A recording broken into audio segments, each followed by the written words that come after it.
नमस्कार छात्रों, आप सभी का हिंदी की तासिका में स्वागत है। आज हम संज्ञा, यह हमारा जो हिंदी का व्याकरण का जो पहला हिस्सा है उसे हम देखने वाले हैं। संज्ञा और संज्ञा के भेद। संज्ञा यानी नाउन, संज्ञा और उसके भेद। तो इसके लिए पहले हम देखेंगे संज्ञा यानी क्या। वे शब्द जिनसे किसी वस्तु, व्यक्ति, प्राणी, स्थान या भाव के नाम का पता चलता है उन्हें संज्ञा कहते हैं।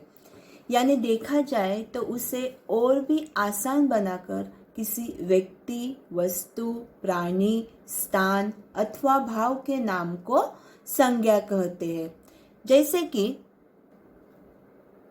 आप देख सकते हो, हमने परिभाषा में देखा कि किसी व्यक्ति, किसी प्राणी, किसी स्थान या जो मन के भाव होते हैं तो उनको जो दिया गया नाम रहता है तो उसे ही कहा जाता है संज्ञा। जैसे कि देखिए, जो प्रस्तुत चित्र है उसमें दिख रहा है सचिन तेंदुलकर, यानी यह क्या है, किसी एक व्यक्ति का नाम है। उसके बाद बाघ, यानी यह क्या है, एक प्राणी का नाम है। उसके बाद नैनीताल, नैनीताल यह क्या है कि एक जगह का, एक स्थान का नाम है। उसके बाद गुस्सा, यानी जो हमारे मन के भाव रहते हैं, इनको जो दिए गए नाम रहते हैं तो इनको क्या कहा जाता है, संज्ञा। तो हमने देखा कि संज्ञा यानी क्या, किसी व्यक्ति, पशु, पक्षी या स्थान का जो दिया गया नाम रहता है तो उसे क्या कहा जाता है, संज्ञा। और उसी संज्ञा के तीन भेद है, जैसे कि व्यक्तिवाचक संज्ञा, जातिवाचक संज्ञा और भाववाचक संज्ञा। अब हम एक एक करके इसके जो भेद है इनको हम देखेंगे। संज्ञा का हमारा पहला भेद है व्यक्तिवाचक संज्ञा।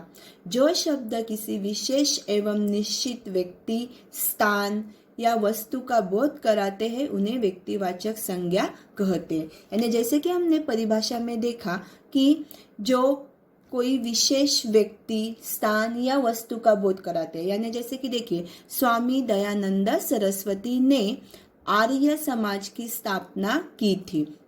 यानी इस वाक्य में स्वामी दयानंद सरस्वती, यह क्या है, कोई विशेष व्यक्ति है, वह एक ही व्यक्ति है कि जिन्होंने क्या की थी, आर्य समाज की स्थापना की थी। यानी यह क्या हुआ कि कोई विशेष व्यक्ति जो होता है तो उनका जो दिया गया नाम रहता है तो उसे कहा जाता है व्यक्तिवाचक संज्ञा। उसी के बाद हम देखेंगे ताजमहल आगरा में स्थित है। जैसे कि हमने परिभाषा में देखा कि कोई स्थान या वस्तु का बोध कराने वाले, तो हमने देखा ताजमहल आगरा में स्थित है। ताजमहल यह क्या हुई कि एक वस्तु जो है उसका नाम, उसके बाद आगरा, आगरा यह क्या हुआ कि किसी स्थान का नाम। तो इस प्रकार से जहाँ पर हमें किसी विशेष वस्तु का या स्थान का बोध हमें कराता है तो उस शब्द को व्यक्तिवाचक संज्ञा कहा जाता है। आगे हम देखते हैं हिंदी साहित्य में प्रमुख महाकाव्य कामायनी है।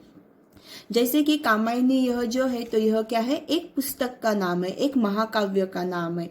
तो यह क्या है, कामायनी एक विशेष वस्तु। तो इस प्रकार से जहाँ पर कोई निश्चित वस्तु, कोई विशेष व्यक्ति, उसके बाद कोई स्थान या वस्तु या उसके बाद कोई विशेष पुस्तक, इसका जहाँ पर हमें बोध कराया जाता है तो उन शब्दों को, उनको एक प्रकार से व्यक्तिवाचक संज्ञा कहते हैं। यानी किसी विशेष एक व्यक्ति का, विशेष किसी स्थान का, विशेष किसी वस्तु का जहाँ पर हमें एक का ही बोध होता है तो उसे क्या कहा जाता है, व्यक्तिवाचक संज्ञा। दूसरा हमारा भेद है जातिवाचक संज्ञा। हमने देखा व्यक्तिवाचक संज्ञा में क्या होता है, किसी विशेष एक का ही बोध होता है, तो यहाँ पर क्या है, उससे अलग है।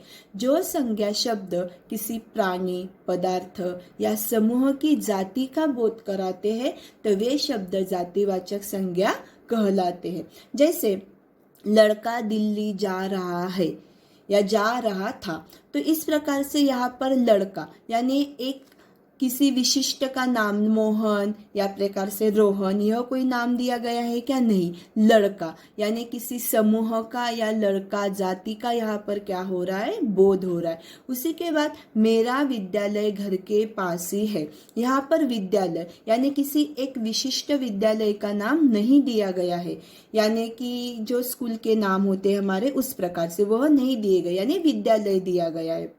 उसी के बाद हमें रोजाना फल खाने चाहिए, यानी यहाँ पर फल दिए हुए बट हमें संतरा या अंगूर या एक प्रकार से अनार, यह कोई विशिष्ट नाम नहीं दिया गया है। तो इस प्रकार से जहाँ पर हमें पूरे समूह का या जाति का बोध कराते हुए जो शब्दों का इस्तेमाल किया जाता है या जिन शब्दों का इस्तेमाल किया जाता है तो उन्हें कहा जाता है जातिवाचक संज्ञा।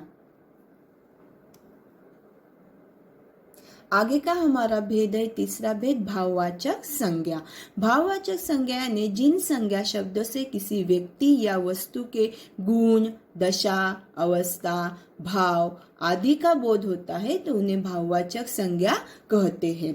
जैसे कि देखिए अच्छाई, सुंदरता, सफलता, शांति, यह क्या होता है? किसी वस्तु में या व्यक्ति में यह विशेष गुण होते हैं, जैसे अच्छाई, सुंदरता, सफलता, शांति। उसी के बाद थकावट, भूख, प्यास, यह क्या होती है कि मनुष्य की दशा रहती है। उसी के बाद बचपन, बुढ़ापा, यह क्या है? मनुष्य की अवस्थाएं है। उसी के बाद मन के जो भाव होते हैं जैसे कि क्रोधिष्ट होना, क्रोध, घृणा, खुशी, तो यह क्या है? मनुष्य के मन के भाव है। तो इस प्रकार से जो व्यक्ति होता है या वस्तु होता है, वो वस्तु होती है तो उसके गुण, दशा, अवस्था या जो भाव होते हैं आदि का बोध हमें जिन शब्दों से होता है या हमें जिनसे यह बोध होता है तो उन्हें क्या कहा जाता है? भाववाचक संज्ञा कहते हैं। यह सब भाववाचक संज्ञा में आते हैं।